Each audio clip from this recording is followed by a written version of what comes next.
नमस्कार दोस्तों, मेरा नाम है ऋतिक श्रीवास्तव और मैं स्वागत करता हूं आपको अपने YouTube चैनल पे। अब क्योंकि ये मेरा पहला वीडियो है तो वीडियो स्टार्ट करने से पहले मैं आपको अपने बारे में कुछ आपको इन्फॉर्मेशन देना चाहूँगा। मुझे लगभग 4 साल हो गए हैं स्पेनिश सीखते हुए और मैंने अलग अलग इंस्टीट्यूशन से स्पेनिश सीखी हुई है। और मुझे लगा कि जो भी इन 4 सालों में मैंने जो भी थोड़ी बहुत नॉलेज गेन की है, अगर इसको मैं आप लोगों के साथ शेयर कर पाऊँ और इससे किसी का भी अगर फ़ायदा हो सके, किसी का भी इंटरेस्ट इसमें डेवलप हो सके, तो वो मेरे लिए बहुत बड़ी बात होगी। क्योंकि मुझे लगता है कि जो फॉरेन लैंग्वेज का जो पूरा सेक्टर है ये इस टाइम पे बूम पे है और इसमें एम्प्लॉयबिलिटी चांसेस बहुत ज़्यादा है। तो ये बिल्कुल सेंस बनाता है कि कोई फॉरेन लैंग्वेज सीखी जाए। अब इंडिया में देखिए, अगर इंडिया की बात करें, इंडिया क्या इनफैक्ट पूरे वर्ल्ड में बहुत सारे फॉरेन लैंग्वेजेस हैं जो बहुत पॉपुलर हैं। उसमें फ्रेंच हो गया, जर्मन हो गया, इटालियन हो गया और भी बहुत सारे फॉरेन लैंग्वेजेस हैं। स्पेनिश भी उनमें से एक है। तो कोई भी लैंग्वेज सीखने से पहले उसके पीछे एक बहुत स्ट्रॉन्ग रीज़न होना, बहुत स्ट्रॉन्ग मोटिवेशन होना बहुत ज़रूरी है। तो मैं यहाँ पर स्पेनिश सीखने के आपको 5 रीजंस, इंपॉर्टेंट रीजन स्टेट करना चाहूँगा जिसके वजह से आप क्यों आप स्पेनिश सीखें।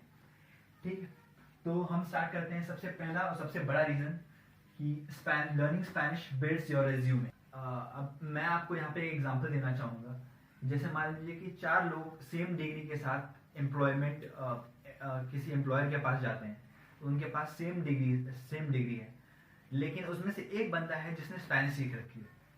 तो डेफिनेटली ये ऑब्वियस सी बात है कि जो एम्प्लॉयर होगा, जो रिक्रूटर होगा, वो उस स्पेनिश वाले बंदे को सेलेक्ट करेगा क्योंकि उसने कुछ ऑफ बीट किया हुआ है, कुछ हट के किया हुआ है। क्यों? ये इसलिए होगा क्योंकि आपकी जो स्पेनिश की जो आपने लर्न किया है वो रिक्रूटर को ये बताएगा कि आप एक लर्निंग एटीट्यूड के हैं और आप जो है एक आपका जो माइंडसेट है वो एक लर्निंग माइंडसेट है और आप एक्स्ट्रा एफर्ट लगाने को तैयार हैं कुछ नई चीज़ सीखने के लिए, और आपके लॉन्ग टर्म में भी ये बहुत काम आएगा। में अगर ये लिखा रहेगा कि आपको स्पेनिश आती है तो आपके एम्प्लॉयबिलिटी चांसेस काफ़ी बढ़ जाएंगे। ठीक है, और अगर आपकी कोई स्पेनिश बेस्ड एमएनसी है तो डेफिनेटली प्रेफरेंस आपको ही मिलेगी।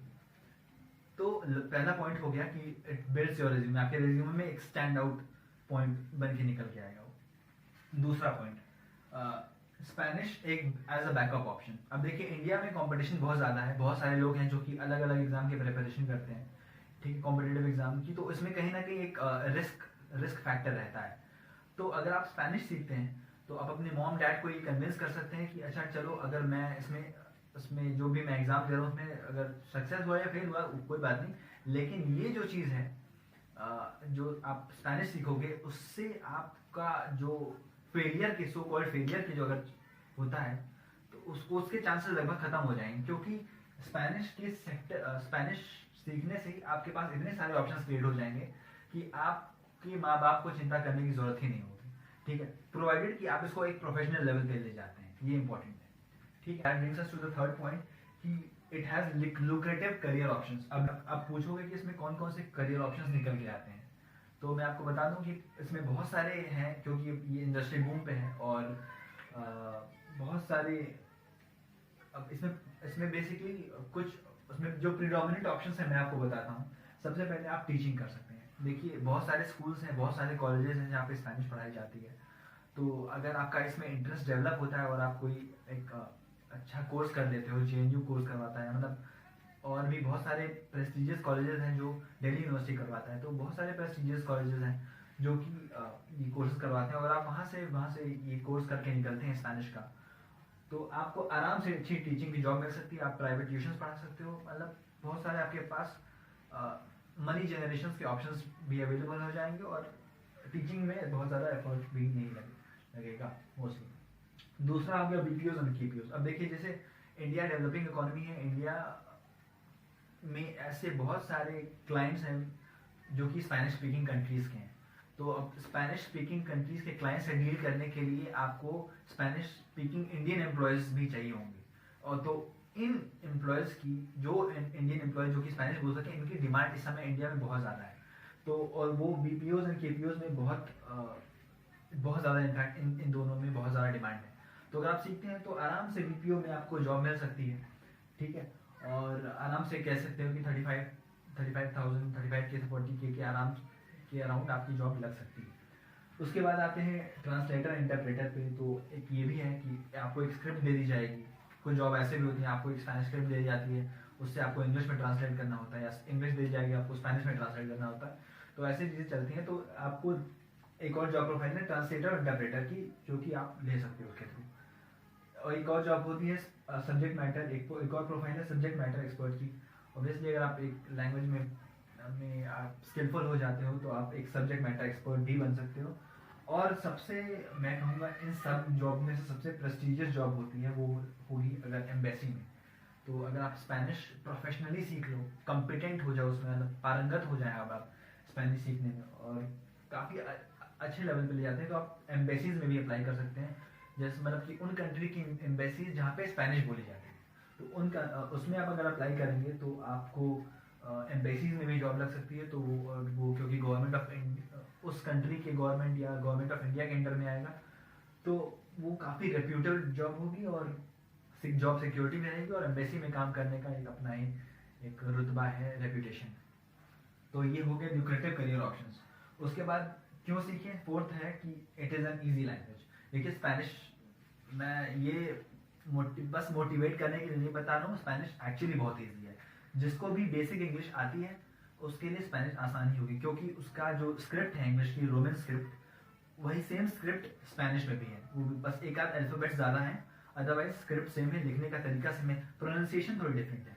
और मैं आपको एक बहुत अच्छी चीज़ बताऊँ कि अनलाइक इंग्लिश, स्पेनिश में जैसे लिखा जाता है वैसे ही बोला जाता है। तो ये बहुत अच्छी चीज़ है। तो इसमें बहुत ज़्यादा टंग ट्विस्टर्स, ज़्यादा दिक्कत नहीं आएगी। तो स्पेनिश इसीलिए स्पेनिश को फोनेटिकल लैंग्वेज भी कहा जाता है, क्योंकि इसको जैसे लिखते हैं वैसे ही बोलते हैं। और जिसको भी बेसिक इंग्लिश आती है वो आराम से इसमें प्रॉस्पर कर सकता है, क्योंकि लगभग 30 to 40% जो वोकेबलरी है इंग्लिश की वो स्पेनिश से मैच करती है।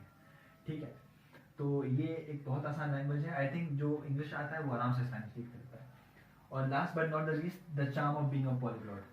ठीक है, तो देखिए पॉलीग्लॉट कौन होता है, जो दो या दो से अधिक भाषाएं बोल सकता है, मतलब जो मल्टीपल भाषाएं बोल सकता है उसको पॉलीग्लॉट कहते हैं। तो इंडिया में क्योंकि हम लोग कुछ लोग होते हैं जो फ्लॉन्ट करने में ज़्यादा बिलीव करते हैं, तो अगर आपको एक एडिशनल लैंग्वेज आती है तो डेफिनेटली वो एक फ्लॉन्ट का आप फ्लॉन्ट कर सकते हो कि yes I am a polyglot, I know more than 2-3 language, I know more than 3 languages और so on and so fourth.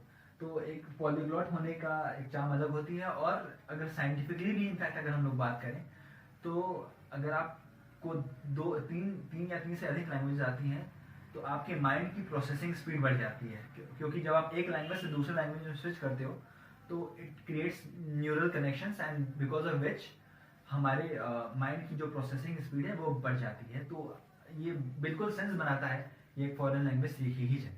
ठीक है, तो ये थे 5 रीजंस कि क्यों हम स्पेनिश सीखें और क्यों हम अपना करियर इसमें बना सकते हैं। आप उसको चाहे साइडवेज सीखना चाहो, या एक प्रोफेशनली लेना चाहो, या एक एज अ हॉबी लेना चाहो, या एज अ वोकेशन लेना चाहो, आप किसी भी तरह से लीजिए, लेकिन इसको आप सीखिए। मैं डेफिनेटली इसको बोलूँगा कि ये लैंग्वेज ऐसी है कि इसको आप सीख सकते हैं, क्योंकि इसके मल्टीपल फ़ायदे, एक फ़ायदा नहीं है। और मैं ये बोलूँगा कि all the best, thank you.